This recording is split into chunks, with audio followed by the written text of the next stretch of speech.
Hi, and welcome to the fifth day of the challenge. I'm starting to lose track. I'm having a lot of fun doing these spontaneous drawings and uploading it for you guys. And thank you so much to those that shared their artworks with me. It's an interesting process because I'm also noticing my resistance to show up every day, and I've made this commitment, so it's a really cool journey for me to also connect to that resistance, and that links a lot with what I want to talk about today, which is creative blocks. So our creative blocks are the things that stand in our way of being more empowered creatively. And these are stories we tell ourselves. So we've been working with the stories from our past. We've been working with stories of our future. So how we want to be as artists in our creative life, and kind of thinking and manifesting around that. But we also need to look at our resistance and what is holding us back. So today we're going to work through those blocks. And I've done a short version of the meditation that I want to share with you today, which is the flow meditation, where those things pop up underneath the waves and we kind of let go of them. But I'm going to share a longer meditation with you that interprets the movement of a river and also creates this really nice visualization that will inform the drawing practice we're going to do today.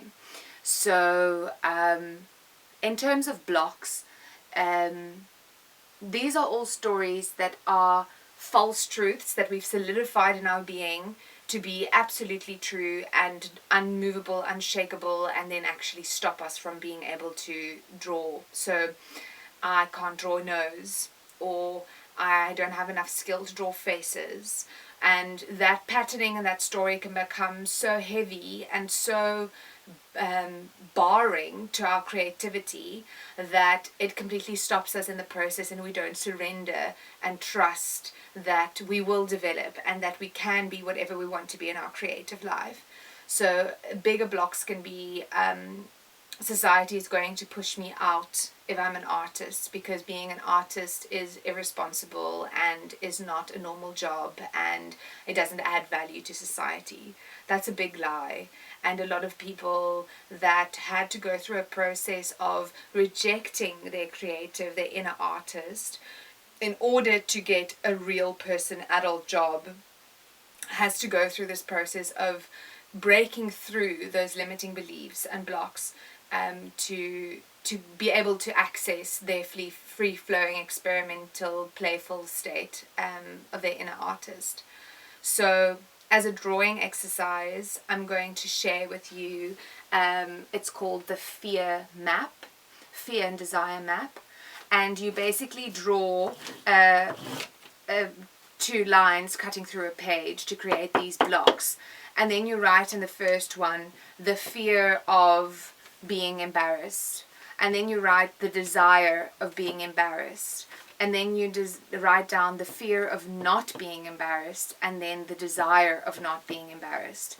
So they might sound like they cross over with each other. Another one can be the fear of not having money, the desire of not having money, the fear of having money, and the desire of having money. And then after you've written these headings, you write down all the justifications in a brain dump form that come up for them.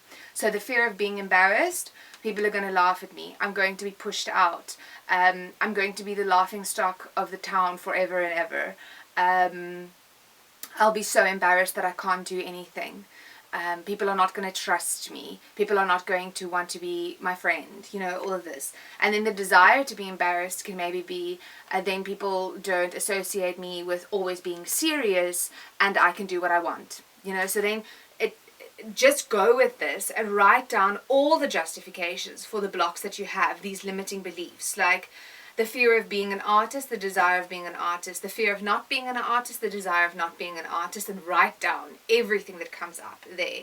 And then witness how you are all of those things and can feel and can relate to all of those emotions at the same time. This is the power of the fear and the desire map. It shows you all the parts and your resistance. So you might feel like you have a desire to be financially secure, but then when you go to the desire to not have money, you see that there might be some justifications, like then I don't have to deal with taxes, then I don't have to deal with people wanting money from me. Then I don't have to worry about all the assets that I can acquire. There is your resistance. And then you notice that, and then you can work with that. Okay, so that's the writing exercise for today. And I just briefly want to speak about how important writing is to the process of creation, especially this brain dump format. So in the artist way, the two main practices that Kristeva uses for the spiritual path to creativity and essentially unblocking yourself and stepping into your creative power is the morning pages, which is 3 pages of brain dumping first thing in the morning, where you write everything out of you, and then going on artist dates with yourself, which is a whole other topic, but a fabulous one. So writing for artists allow them to get rid of all the chatting in your head that goes on, and it empties you so that the muse can fill you and so that you can work. If your mind is constantly chatting, like we've spoken in the past, you are removed from your body, you are removed from sensation, you are removed from intuition, and then you struggle to connect to your creative essence. And one of my friends used this beautiful analogy of when she writes, that it feels like there are all these cattle in her head. So imagine like cows running around, and then writing is like a gate where one of them pass at the same time. So it's like these words and these narratives and these stories are kind of like all over in your head, and you can easily feel the sense of scatteredness or anxiety or ungroundedness. And then when you write, the practice forces you to do one thing at a time, one thought at a time, and it creates a sense of clarity.